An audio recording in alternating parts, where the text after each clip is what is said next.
Hola, ¿qué tal? Bienvenidos nuevamente a las entrevistas de Tú Mismo. Y hoy vamos a hablar del no saber, absolutamente.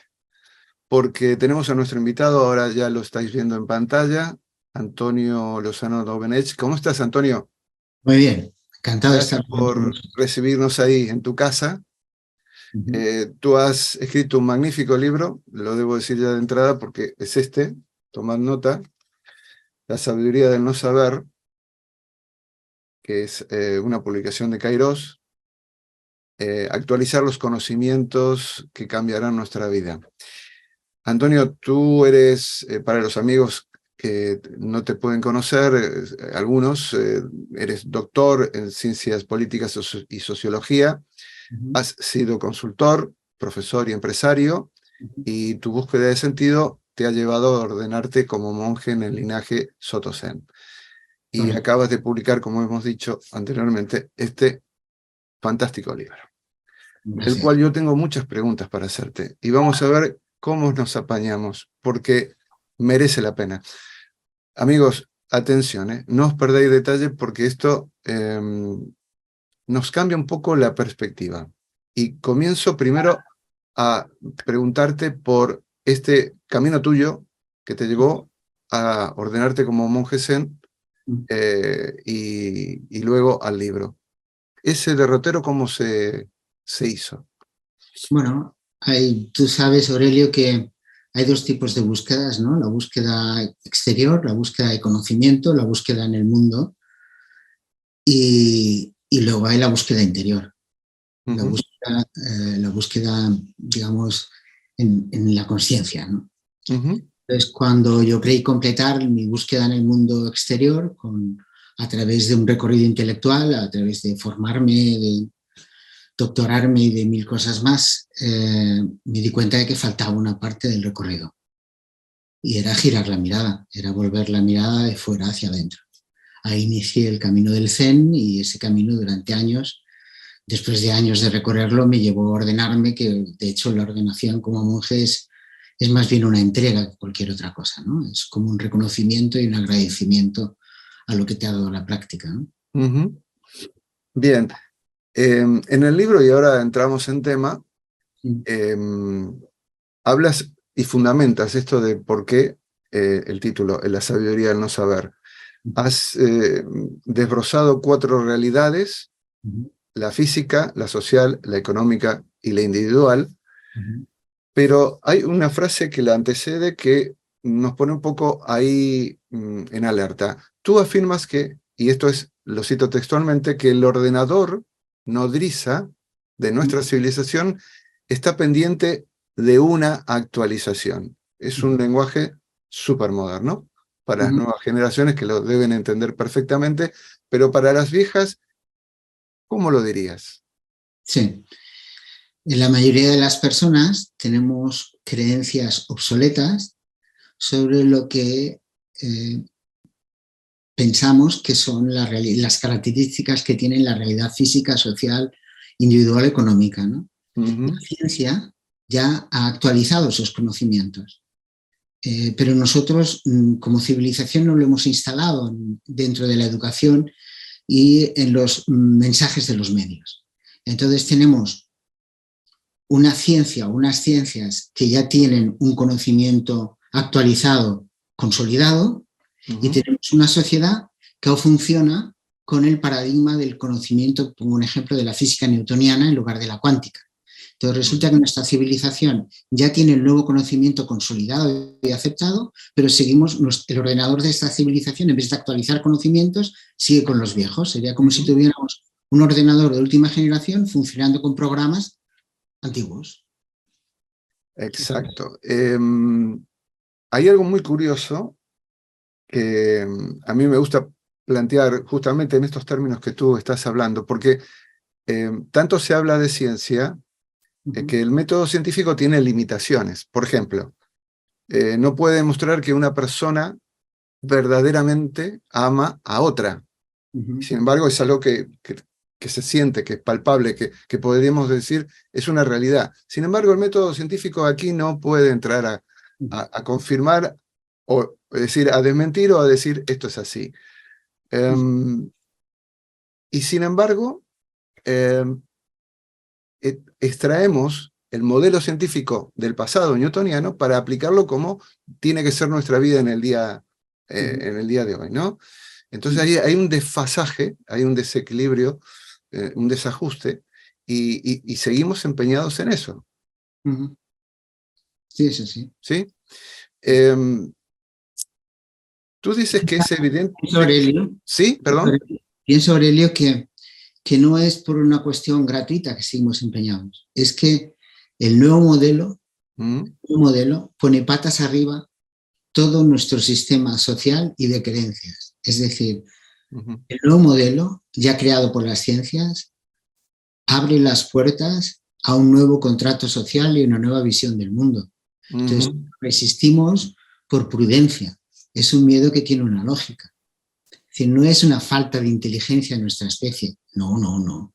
Es que sabemos que si abrimos esa puerta, entramos en un mundo totalmente diferente, donde el reino lo tiene la incertidumbre en lugar de la certeza, y donde pasamos a tener que afirmar que desconocemos, y que una cosa es no poder demostrar ni una cosa ni la contraria. Me refiero, la ciencia no puede demostrar el amor, pero tampoco puede demostrar su ausencia. Entonces, ¿por qué nos creemos que no existe porque no lo puede demostrar? Si tampoco puede demostrar su ausencia, estamos en el punto cero. ¿Correcto? Exacto. Es decir, que lo que llamamos realidad no coinciden según sea vista desde la ciencia, la religión, la filosofía de la calle. Ahí está. ¿No? Sí, sí. Lo increíble que tú también lo planteas es que si nos detenemos a pensar, por ejemplo, a ver, los amigos hagan esta prueba, y tú lo dices, lo describes perfectamente. Vamos en una roca que se mueve a miles y miles de kilómetros por hora, ¿no? 107.280. Buah, mira, tela. Pero a la hora de servirnos un té, no se derrama una gota fuera de lugar, a menos que el pulso nos tiemble, ¿no? Que puede ser. Pero habría que, digamos, que invertir la idea de ver para creer. Y lo explicas muy bien. ¿Cómo sería esto? Sí, nosotros tenemos, es el no aprendizaje. Nosotros tenemos una capacidad de conocer a través de los sentidos muy, muy, muy limitada. Entonces, por eso no podemos percibir que vamos montados sobre una roca a una velocidad 314 veces mayor que un Fórmula 1 en la recta de un estadio. Y nos pensamos que estamos quietecitos. Entonces, nosotros podemos percibir hasta un punto, ese es el que nos es dado.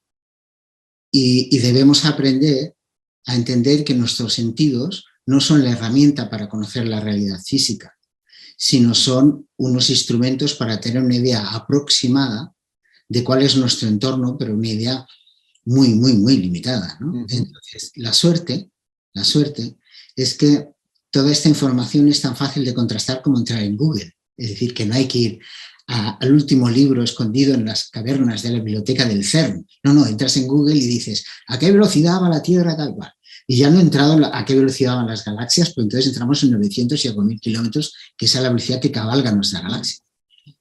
¿Vale? Entonces, bueno, es un aprendizaje nuevo. Nuestros sentidos no nos dan información de la realidad, solo muy poca y con un margen de error gigantesco. También está el tema del peso del cientificismo, que por ejemplo no cree que puede ir información a través del agua. Sí. Que, por ejemplo, los amigos que adhieren a la idea, a la creencia también, y la confianza que les despierta la homeopatía, por ejemplo, cuyo principio justamente es este, ¿no? Que hay información en un líquido que se puede transmitir y esa vibración puede provocar una modificación, un cambio, buscando restablecer un equilibrio perdido, por decirlo de alguna manera. Tendría que haber, así como hay una física cuántica una química cuántica, para que esto lo entenderíamos mejor, ¿no? Nuestros Sí. amigos que, digo, los verdaderos científicos, los científicos que tienen su saber, su conocimiento por práctica, que si descubriéramos esa química cuántica podría explicar aquello que todavía parecen no entender. Sí, de hecho, muchos grandes especialistas, entre ellos, por ejemplo, Philip Boole, que tiene un libro muy reconocido, que es la biografía del agua. Es decir, es como muy curioso, ¿no? Porque nosotros hoy en día sabemos por la ciencia que nuestro cuerpo físico, está construido en un 99,999999% vacío, energía y campos electromagnéticos. Por lo tanto, si ya eso es un saber, un conocimiento científico consolidado que no discute nadie. Es decir, si solo somos ese 0,00001% masa y básicamente somos vacío de energía, quiere decir que ahí podríamos tener que hablar con mucha naturalidad de frecuencias, de memoria y de muchos otros temas, porque esa es la realidad física con la que estamos construidos. Lo que pasa es que hemos dado el primer paso. Y el primer paso ha sido poder reconocer, conocer, que de hecho es lo único que conocemos, porque lo único que conocemos a nivel científico es la materia, que es el 4% del universo, y de la materia nuestros científicos dicen que conocemos la naturaleza, pero no el origen. ¿Vale? Entonces, si estamos hablando que somos vacío, energía y campos electromagnéticos, tendríamos que poder hablar que somos frecuencias, que las frecuencias se sostienen, y luego por sentido común, si le dijeran a mi abuelo, que era agricultor y era un hombre con mucho sentido común, le dijeran, oye, si tú eres vacío, frecuencias y campos electromagnéticos, quiere decir que lo que te constituye, que eres el agua, porque somos seres líquidos, puede sostener frecuencias. Diría, claro, es evidente, ¿no? Ahora no hemos llegado ahí porque no tenemos los instrumentos. Pero la realidad no es lo que pueden medir nuestros instrumentos, la realidad es la realidad. Luego nuestros instrumentos llegan hasta donde llegan. Seguramente dentro de 10 años llegarán mucho más lejos. Pero la realidad no habrá cambiado, lo que habrán cambiado son nuestros instrumentos. Y podremos descubrir cosas, igual que en el tiempo de Newton era posible ver unas cosas y después de Einstein o con la física cuántica son posibles muchas más cosas. Entonces, lo que está atrasado ahora son nuestros instrumentos. La ciencia ya está en un campo, en unas formulaciones teóricas muy avanzadas y teóricamente hablar de frecuencias y de frecuencias sostenidas es algo evidente, si somos eso, ¿no? Y para sumar a lo que estás diciendo, tú hablas en el libro de los 3 pilares de la geometría que terminarían por saldar las discusiones, según anticipas. ¿Cómo sería esto? Bueno, la naturaleza está construida en una geometría, que es la geometría áurea, y que la observamos en nuestro cuerpo físico y lo observamos en los árboles, en la formación de las hojas, en las conchas, en podemos hablar en cantidad de aspectos de la naturaleza. Luego, ese es un pilar, la geometría con la que está hecha la vida. El segundo pilar es el vórtice. Es decir, la naturaleza se mueve todo en vórtice. Se mueve en vórtice nuestro ADN, se mueve en vórtice las galaxias, se mueve en vórtice nuestra sangre cuando sale del corazón, se mueve en vórtice el viento, se mueve en vórtice el agua en los manantiales, se mueve en vórtice el agua en el mar. Todo se está moviendo en vórtice. Entonces hay unos pilares en la geometría, en la geometría de la vida. El otro es la forma ovoide, que están ahí repitiéndose, explicando cómo es la realidad exterior, ¿no? Entonces nosotros, yo creo que nos debemos de basar en los modelos naturales para poder construir modelos eficientes, ¿no?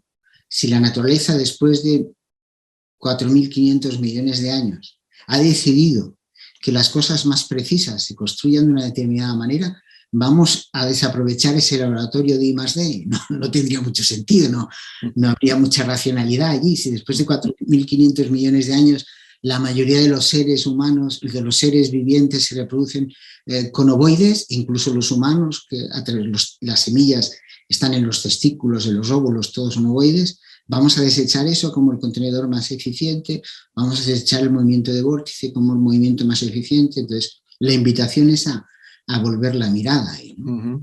Ya.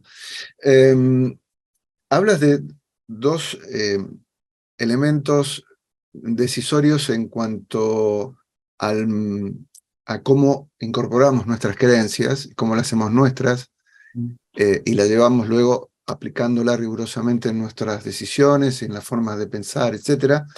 Que tú lo remites solamente en el campo de la física, pero yo creo que también podríamos extenderla a las otras áreas de las cuales también te refieres y que luego vamos a hablar. Y me refiero a educación y medios de comunicación. Okay. Tú hablas de cómo tratan como sinónimos la realidad con verdad. Esta es la realidad, por lo tanto, esta es la verdad. Y hay como un retorcimiento que es evidente, porque cada vez el cuestionamiento ya hoy en día lo hace casi todo el mundo, salvo los que están interesados en que se mantenga el statu quo. Entonces, la reflexión es esa, ¿no? El peso de la educación y de los más media, o los medios de comunicación, para que todo esto se confunda en una sola idea, que lo que vemos es o lo que queremos ver, eso es la realidad, ¿no? Sí, es una manera de... Es lógico, si nosotros queremos controlar a otros seres humanos, tenemos que de alguna manera disminuir su potencial o hacer que piensen que son menos de lo que son. Si queremos hablar de realidades ciertas, tenemos que negar la incertidumbre. Entonces podemos llegar hasta el silogismo infinito en el que decimos la realidad es lo que yo te presento. Esa es la verdad. Entonces, la realidad, todavía en los medios de comunicación se sigue afirmando que es lo que ves, lo que tocas y lo que puedes medir. Y es lo que yo te explico, ¿no? Y no son conscientes que a lo mejor en la cadena de al lado, si estás en el canal 7, en el canal 8 de la televisión, están del mismo hecho contándolo totalmente diferente. Igual podríamos empezar a decir, según nuestro criterio, lo que ha pasado hoy en no sé dónde es debido a esto y producirá tales consecuencias, ¿no? Pero no, explicamos las cosas como si fueran eso, ¿no? Y no lo son. Bueno, derivado de lo que estamos comentando es que, y lo reflexionas, digamos, para que uno lo analice si es verdad o no, que buscamos en los medios confirmar nuestra verdad. Es decir, aquello que no encuadra es ¡pum! No va. No, el ser humano no estamos interesados en la verdad. No hay una bibliografía al respecto. Es decir, el ser humano estamos interesados en que nos confirmen nuestra verdad. Y entonces seleccionamos los canales, las personas, las referencias de acuerdo a nuestra verdad, pero lo curioso es que nosotros, ningún ser humano, hemos tenido un solo pensamiento propio en nuestra vida. Ninguno. Ni tampoco Aristóteles. Nadie. Es decir, los pensamientos son cadenas que heredamos. Igual que heredamos otras cosas, heredamos una cadena de pensamientos y nosotros lo que podemos es añadir un matiz. Es decir, lo que hacemos a lo largo de nuestra vida, los humanos, es añadir pequeños matices a cosas que hemos recibido y darles como un tamiz, como una textura. Pero todos recibimos una cadena de pensamientos, todos recibimos unas creencias y unas resuenan con nosotras y otras no. Pero no hemos generado nunca un pensamiento desde el punto cero, sino siempre es desde un punto en el que luego nosotros hemos añadido algo, hemos negado, hemos quitado algo, ¿no? Y así va el baile, ¿no? Es así. Ahora pasando a otro capítulo que es la realidad social, haces esta afirmación. Darwin se equivocó. ¿Por qué se equivocó? ¿O cómo se equivocó? Bueno, se equivocó porque el hombre vivió en la época que vivió y claro, tenía la visión que tenía. Él estaba, tenemos que tener en cuenta que Darwin estaba en la Inglaterra victoriana y que había un pensamiento en esa época. Entonces, Darwin tuvo mucha publicidad porque era el justificante moral de todo el discurso victoriano y todo el discurso colonial. Es decir, las mujeres son seres salvajes o inferiores porque su cerebro es menor, por lo tanto se las puede dominar y menospreciar. las personas de otra raza o color son inferiores porque su cerebro pesa menos, por lo tanto las podemos civilizar. Entonces, él otorga una justificación moral a través de una justificación científica con su teoría de la evolución. Pero a 2023 todavía no se ha podido demostrar en el laboratorio la verdad de las tesis de Darwin. Por lo tanto, científicamente hay que descartarlas como que no son correctas, porque todo su planteamiento no se ha podido demostrar en el laboratorio. Por lo tanto, tiene un montón de fallas, ¿no? Entonces, Darwin se equivocó porque luego hay otra teoría que sí que se sostiene en el discurso natural, que es la teoría de Gaia, que tiene también fallos y que tampoco se puede justificar desde el método empírico, pero la teoría de Gaia, a diferencia de Darwin, se basa en algo que es innegable, que es el funcionamiento en la naturaleza. Es decir, en la naturaleza, desde el mismo aparición de la vida orgánica, que es con las células procariotas, que a través de colaboración y simbiosis generan las células eucariotas y a partir de ahí se genera toda la vida orgánica que conocemos. Toda esa vida orgánica se desarrolla a partir de colaboraciones, no de competiciones. Es decir, las células procariotas no se ponen a competir entre ellas para hacerse eucariotas, se ponen a colaborar. Nuestro cuerpo es un ejemplo de colaboración. En la sociedad, digamos, todo en la naturaleza funciona por... Un bosque es un ejemplo brutal de colaboración entre árboles, setas. Bueno, no entraré ahí porque no acabaríamos. Y entonces Darwin se equivocó porque él habla de competición cuando en la naturaleza el principio que lo rige es la colaboración.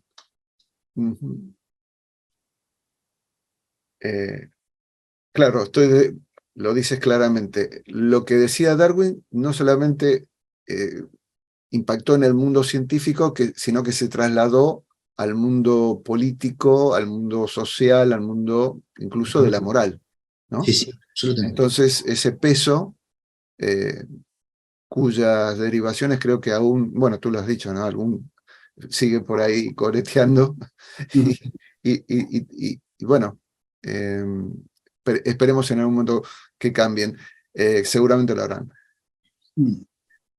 Habitamos un mundo de ficción. Esta idea la vienes desarrollando, ¿no? Donde hay creencias compartidas, tú hablas de aquello que vamos modificando, pero dándole pinceladas nuestra, porque hay una creencia base por ahí que se mantiene, que regulan e influyen en nuestra realidad objetiva. Seguimos porfiando que eso es objetivo, ¿no? La colaboración y no la competición nos ha hecho posibles, como lo acabas de explicar. Ahora bien, todo lo social se basa específicamente en relaciones, y tú hablas justamente de revisar los patrones relacionales que construimos entre todos en nuestra civilización. ¿Qué tenemos que revisar de esos patrones de relación? Sí, si nosotros damos el salto de individuo a nosotros, es decir, si nos damos cuenta de que el modelo darwinista, el darwinismo o incluso el darwinismo social, ¿no? Es un modelo científicamente erróneo, es decir, no se sostiene, y entonces damos entrada al siguiente que sí se explica en el modelo natural, que es la colaboración o la cooperación. La colaboración o la cooperación necesitan de la relación, necesitan de un entramado, es decir, el individuo se diluye. Entonces, muchos individuos lo que forman es una individualidad. Muchos humanos colaborando es una humanidad. Entonces, ese es el salto del individuo al nosotros. Y eso quiere decir que las relaciones son la clave. ¿Vale? Entonces, son relaciones de cooperación, de colaboración. Y entonces, cambiar esos patrones relacionales de dominio, de separación, de destacar, de imponer, de competir, y cambiarlos a patrones de colaboración, de cooperación, es el cambio y la generación de un nuevo mundo. Mientras no demos ese salto, es muy difícil que nosotros demos un salto evolutivo, un salto de conciencia. Es decir, tenemos que volver a ser lo que somos en naturaleza. Es decir, ningún ser humano nace solo, pero sí muere solo. Ayer me lo decía una persona en una entrevista, me estaba entrevistando, y me pareció una frase acertadísima. Es cierto, no nacemos solo porque nacemos de una familia, nacemos de todo un linaje. Nacemos además en un día, en una hora, en un lugar. Es decir, también tenemos una carta natal, no cualquiera, tenemos una historia, nacemos en un país. Ese país tiene una historia, tenemos unas posibilidades y no otras, y es muy diferente donde hayamos nacido. En fin, nacemos con todo un linaje, ¿no? Entonces, nacemos en una relación. Entonces, si esas relaciones cambiamos los patrones y decimos lo importante no es competir, es colaborar. Y por lo tanto, vamos a ponernos a cooperar y a construir. Vamos a establecer un modelo educativo que lo que fomente esos patrones relacionales. Hemos cambiado el mundo. Bien, bien. Ahora pasamos a la realidad económica. Algo interesantísimo, porque cuando uno descubre nuevos conceptos dice, claro, esto no sabía cómo ponerle el nombre y este hombre lo ha encontrado. Tú hablas de los inútiles globales. Y yo dije, oh, es que lo estamos viendo. Ya. Es decir, no estamos hablando de futuro, sino es el mundo que se viene, pero que ya está instalándose y va cobrando vida de alguna manera. ¿Por qué? Claro, tú dices, lo vemos por los mercados, por el turismo, la producción low cost, la crisis climática, la inteligencia artificial, un capítulo que no me quiero olvidar de hablar contigo, las grandes plataformas de venta online, etc. Y esto da como consecuencia la aparición de una, no sé si llamarle clase social o qué, pero los inútiles globales. Sí, es un concepto de Harari y que me pareció muy, muy, muy acertado. Es un gran pensador, le tengo muchísimo respeto. Y entonces, claro, ya no es decir, nuestro mundo va a girar, es decir, va a ser puesto, está siendo puesto en un nuevo horizonte, ¿no?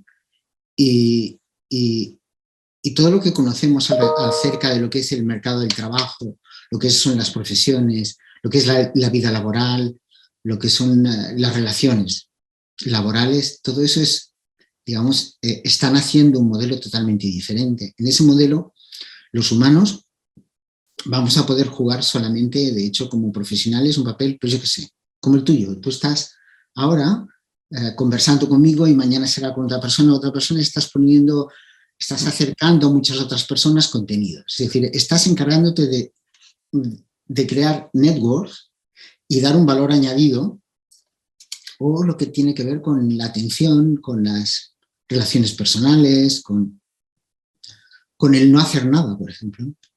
Toda la dimensión del vacío y del silencio, eso tendrá sentido para los humanos. El resto lo harán las inteligencias artificiales. Nosotros en un hospital no podremos competir con una inteligencia artificial en el diagnóstico, pero sí podremos competir en explicarle a la familia o al enfermo qué es lo que tiene, qué es lo que puede hacer, cómo lo podemos acompañar. Entonces va a cambiar absolutamente todo lo que concebimos como un puesto de trabajo, como unas relaciones profesionales o como el número de personas que van a trabajar en un trabajo por cuenta ajena, que va a pasar a ser la minoría de la población. Y eso puede tener unas consecuencias. Pero hay propuestas, ideas que tú las citas, por ejemplo, la japonesa, Sociedad 5.0. ¿En qué consiste ella? Bueno, en lugar de poner el foco en la tecnología, se pone el foco en el ser humano. Es decir, todo al servicio de la calidad de nuestra existencia, ¿no? O del ser humano.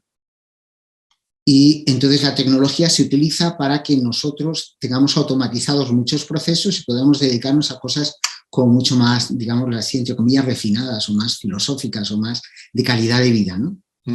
Ahora, el problema que afronta la sociedad 5.0 sigue siendo el mismo, que va a pasar con una población, la japonesa, en la que tengan un trabajo, por seguirle poniendo ese nombre, el 20% de la población, porque no haya para más. ¿Cómo vamos a gestionar eso?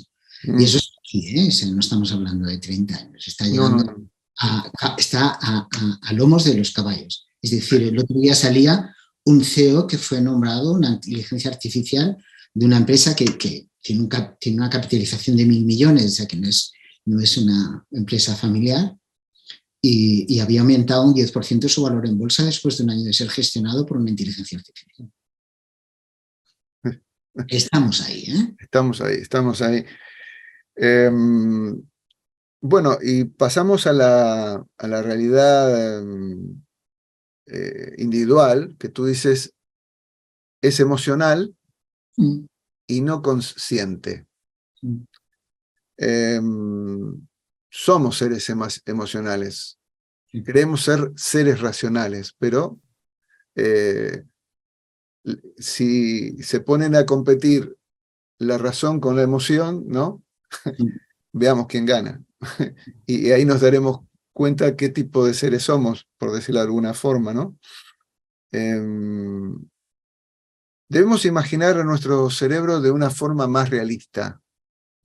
¿Nos estamos equivocando en algo en este estudio del cerebro? ¿O de la Bueno, observación de nuestro cerebro? no, vamos aprendiendo cosas. La neurociencia nos ha puesto en otro lugar. Es decir, hasta ahora muchas cosas eran especulaciones. Pero claro, ahora la neurociencia ya no especula, demuestra. Entonces, hay una serie de cosas que estamos aprendiendo. A pesar de que no sepamos muchas cosas, hay cosas que vamos sabiendo. Entonces, de repente, pues descubrimos que no somos una cosa, que somos otra. Igual que, pero somos tan graciosos los humanos que incluso, fíjate, Aurelio, eh, nos definimos como seres sólidos cuando somos seres líquidos, porque somos agua. Tú coges un parlamento y cuando un parlamento el 70% es de un partido, dices que es de eso, ¿no? No es que lo contrario. Entonces, nosotros somos seres líquidos, ¿vale? Pues no somos seres sólidos, somos seres líquidos, porque es líquido. Entonces, a la pregunta tuya, ahora la neurociencia nos ha permitido aprender y poder afirmar cosas que hace 20 años eran inimaginables. O inimaginables cuando el padre de la neurociencia, que fue Ramón y Cajal, empezó a trabajar o a poner las bases, ¿no? Entonces, ahora sabemos, lo sabíamos ya, si utilizamos simplemente el sentido común, nosotros podríamos analizar, que es un poco, lo hago en un capítulo del libro, es decir, a ver qué decisiones tomamos con la razón y nos damos cuenta de que la mayoría de decisiones importantes de nuestra vida, ni una va con la razón.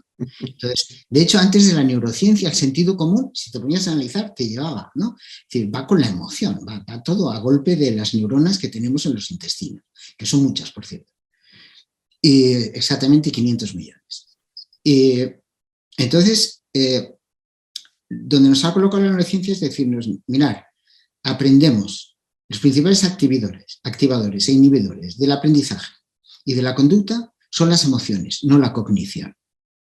Por lo tanto, no nos podemos definir como racionales si los principales activadores de las dos cosas, también del aprendizaje, son las emociones y se regulan a partir de ahí. Y pasa lo mismo con el consciente. Claro, cuando el pobre Sigmund Freud se le ocurrió hablar del inconsciente, que lo echaron hasta de la sociedad médica, lo expulsaron, lo ridiculizaron, y le costó muchos años volver tímidamente a hacer sus consultas de psicoanálisis. Imaginaros ahora bueno, debe estar dando botes donde esté, diciendo, ahora habéis descubierto que no era lo que decía yo, es que es mucho más que lo que yo intuía, que es el inconsciente, el no consciente lo que nos regula. Ahora sabemos, de cierto, que el 95% de nuestro tiempo estamos regidos por el inconsciente. Es decir, que solo un 5% del tiempo estamos regidos por el consciente. Eso no quiere decir que ese 5% estemos regidos por la razón, porque va a intervenir la emoción y todos nuestros prejuicios, las creencias que tengamos, etc. Pero aparte que solo es un 5%, ahí va a intervenir todo lo que nosotros tenemos como creencias que pueden ser verdaderas guiones de Hollywood, lo que tenemos ahí, ¿vale? Igual que ya sabemos que el 90% de nuestras conexiones neuronales están continuamente elaborando predicciones, por lo tanto no están libres para observar lo que está pasando. Por lo tanto, es decir, podemos afirmar sin temor a equivocarnos, porque puede ser que eso lleguemos a más, de que somos emocionales porque es lo que nos guía y somos no conscientes porque es donde está nuestra máquina de procesar la mayoría del tiempo. Y es más, y no tiene por qué ser malo, porque al final, ¿quién se inventó lo de que éramos racionales? El señor Aristóteles nos dijo que existía la lógica y escribió su librito magnífico, maravilloso, maravilloso Aristóteles, pero él vivió toda su vida creyendo en los dioses del Olimpo. Es decir, él no se aplicó a la razón. ¿Y qué De hecho, si vamos al racionalismo, vamos a Descartes, ahí también se cae, porque él decía yo pienso, luego existo. Pero es que nosotros no pensamos, nosotros replicamos creencias. No pensamos desde cero, él tampoco. Es decir, no hay un yo en el punto cero que un día tenga un pensamiento en el punto cero y sobre eso crea. No, lo que hacemos nosotros es recrear, somos recreadores de cosas, entonces no somos pensadores. Y luego sabemos por la neurociencia que nuestro cerebro no está hecho para pensar, está hecho para regir el cuerpo. Nosotros básicamente somos seres sintientes, ¿no? Y luego cuando nos fijamos en la realidad física, Aurelio, es inconcebible que con la lógica la podamos entender. ¿Cómo vamos a entender un agujero negro? Es decir, si Stephen Hawking, que es un científico muy respetado por la comunidad científica internacional, se pasó toda su vida defendiendo que no había habido un solo Big Bang, que habían habido muchos. Es decir, que él no estaba de acuerdo con que hubiera un único universo, sino que debían haber muchísimos universos. Y no sabemos ni en qué universo estamos para la ciencia. Entonces, estamos ahí. Entonces, somos emocionales, somos no conscientes, pero eso no quiere decir que seamos menos. Quiere decir que tenemos otra naturaleza.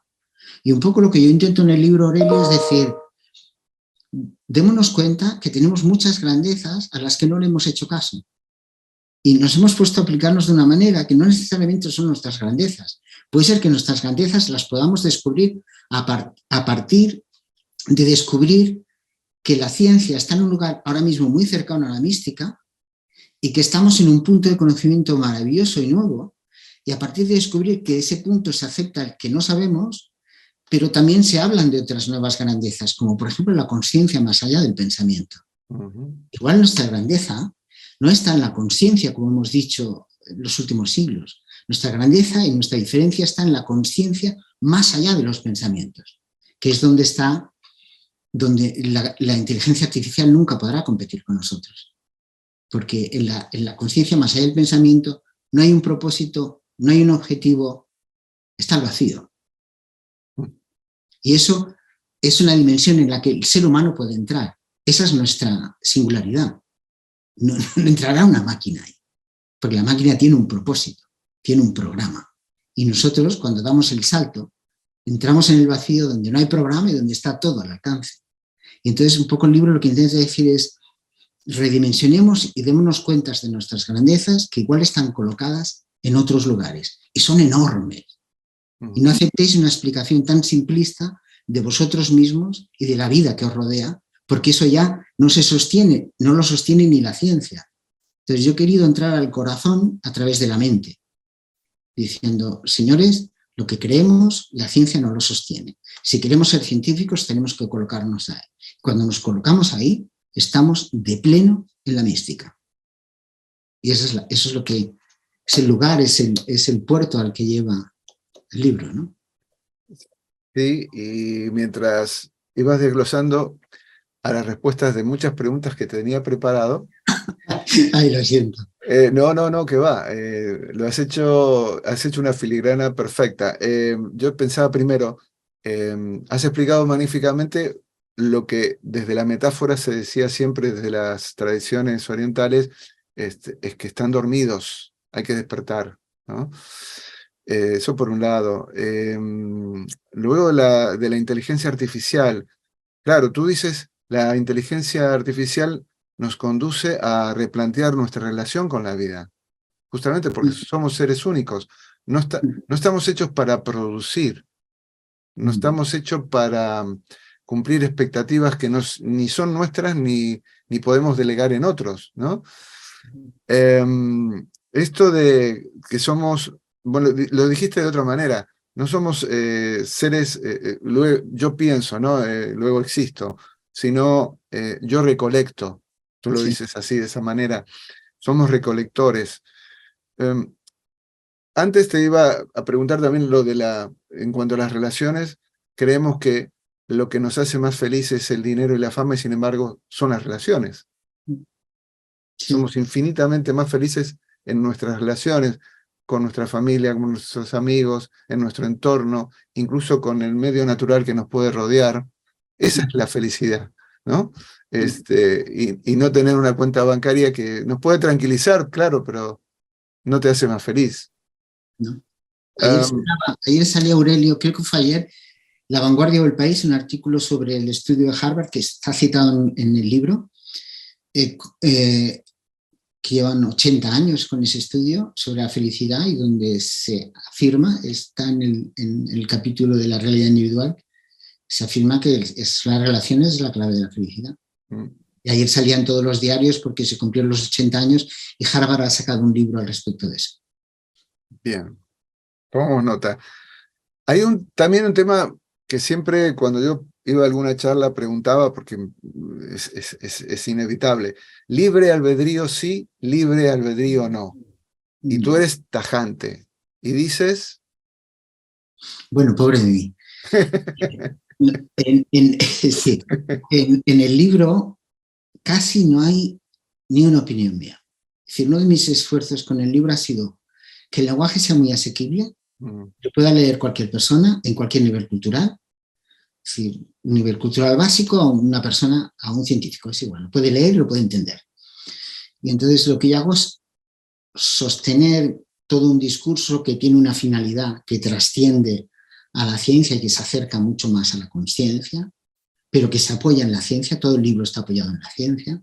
Entonces, hay multitud de estudios en neurociencia, multitud de estudios empíricos que demuestran que el libre albedrío no existe. Y ni un solo estudio que demuestre que existe.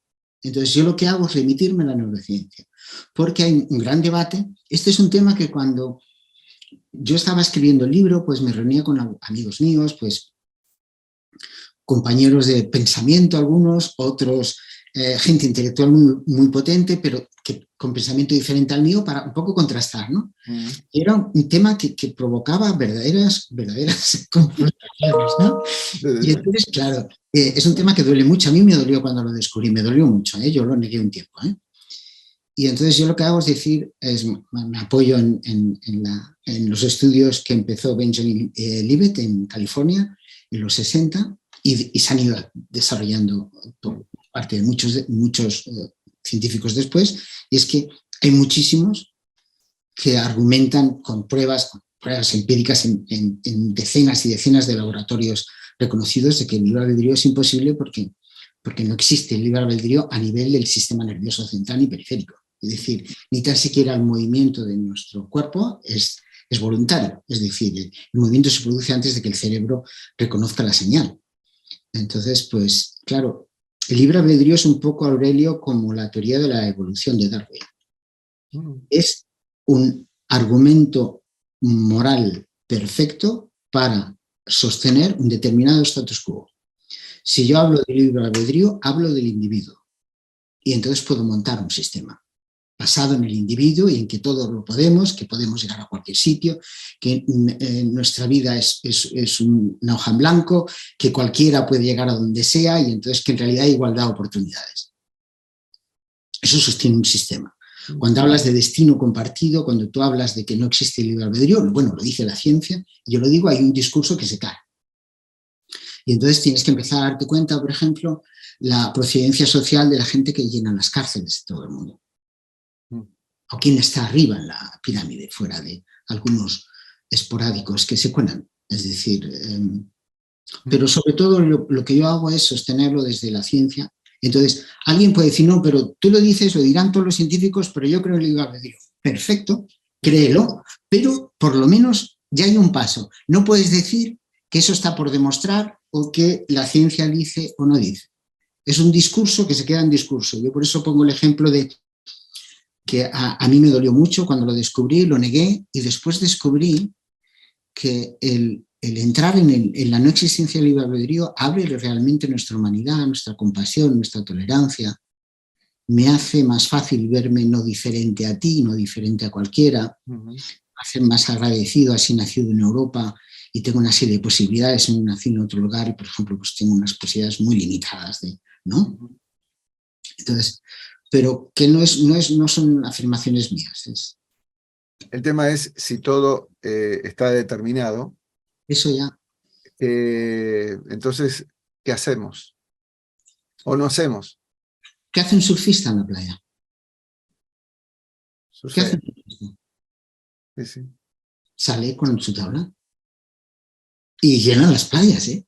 Mm, Sale con su tabla. consultable, sí. ¿Qué hace una persona que le encanta navegar en un velero? Sale al mar. Entonces, esta es otra incógnita que se abre. Ahora ya, nos guste o no nos guste, sabemos que no existe esa tal libre albedrío. Entonces, ahora hay una pregunta dentro del no saber enorme que tenemos, y es, entonces la vida, pues no lo sabemos. Pero podríamos empezar a imaginar que quizá nuestro papel en la vida es aprender a ser armónicos con lo que la vida nos presenta y aceptar. Pero esa aceptación no es pasividad, sino es, estás ante una situación, esta situación es la que tienes delante, e intentas hacer cada vez lo mejor que sabes con las situaciones que la vida te pone delante. Y eso es una vida muy activa. Pero es una visión diferente, ¿no? Totalmente. A la imperante. Sí. Claro, y entonces tú propones esta revolución, y así la llamas, la revolución del no sé. Hablas de actualizar, de abandonar, de ofrecerse, de aceptar. Sí. Esa es, diríamos, la receta más adecuada para los tiempos que ya estamos. Sí, a nivel general sí. En la parte final, que es el paradigma humano que incluyo en el libro, ¿Podrías explicarlo? sí, ahí es lo que es decir, bueno, si resulta que la realidad no es conocida y tangible, sino que es desconocida e intangible, ¿qué podemos hacer? ¿No? ¿O qué significa? ¿No?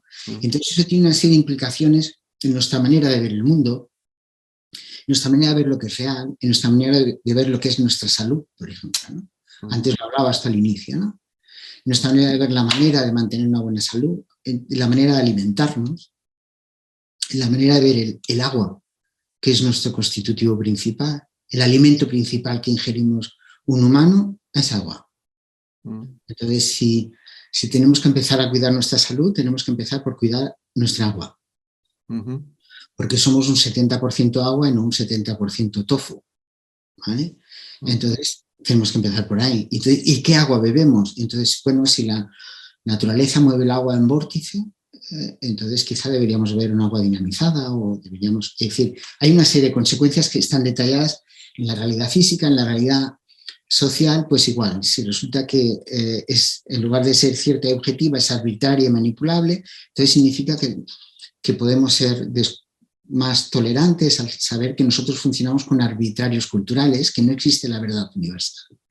Entonces, eso nos lleva a la tolerancia, a entender la diferencia, a negociarla, a conversarla, a vivirla, nos lleva al compromiso social. Lo que no puede ser es que seamos tan pasivos y esperemos que no sé qué élite, que los pobres políticos, a los que les damos unas responsabilidades tremendas, y por cierto, un sueldo, a ver, casos bajísimo, y un nivel de crítica y de insulto que no, los pobres no se merecen la mayoría, siempre hay elementos que quizás sí, pero no la mayoría. Entonces, un compromiso social le pedimos a ellos, ¿no? Y nosotros, somos nosotros los que construimos. Somos nosotros los que construimos el modelo. Los políticos son solo nuestro reflejo. O sea, una sociedad comprometida tiene un tipo de políticos y una sociedad no comprometida tiene otro, pero no podemos decir que nuestro destino está en manos, no, está en manos nuestras. Entonces, el compromiso social, ¿qué vamos a aportar cada uno a ese cambio, a esa sociedad para que no sea manipulable? Y entonces luego entramos en la económica, que hay una serie de consejos, es decir, si resulta que es no predecible y no sostenible, entonces quiere decir que tenemos que hacer algo con los, por ejemplo, yo recomiendo la regulación de los sistemas financieros. Ayer mismo, estas semanas, tenemos el tema de los bancos, que es una de las claves, ¿no? ¿Qué vamos a hacer con el tema de la inteligencia artificial? ¿Qué vamos a hacer con el mundo del trabajo? ¿No? ¿Qué vamos a hacer con el low cost?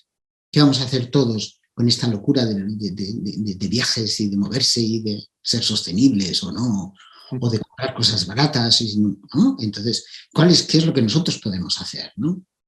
Y podemos hacer muchas cosas. Podemos mirar las etiquetas de nuestra ropa, ¿vale? Entonces, y luego, la realidad individual, si resulta que no es racional y consciente, sino que es emocional y no consciente, eso significa que también se abre un mundo delante de nosotros. Y soy consciente que ese mundo abre muchas incógnitas, porque no sabemos cómo navegarnos en este nuevo mundo.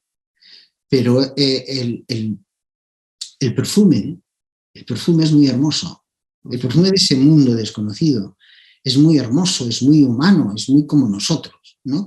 No como lo que nos han explicado para minimizar lo que somos, sino como lo que donde ahora mismo está la ciencia, ¿no? Por eso he insistido tanto, porque entonces es más fácil entenderlo. Entonces también hay una serie de recomendaciones a nivel de ese comportamiento, ya que somos emocionales y no conscientes, que básicamente es la educación, los patrones relacionales, la educación relacional, el liderazgo relacional, es decir, todo enfocado en las relaciones, porque es lo que somos.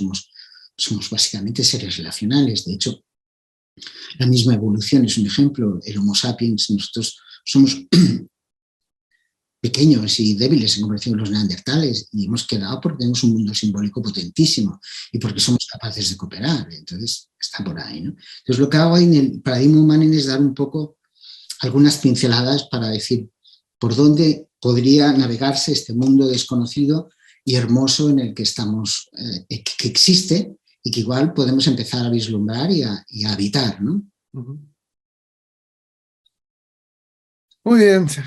Son tiempos de integración, Sí. son tiempos de implosión, para conseguir una fusión total con la vida. Eso creo que lo dices tú, no lo digo yo. Son tiempos de transformación y de esperanza. Antonio, la verdad que me entretuve y me empapé de esta sabiduría del no saber.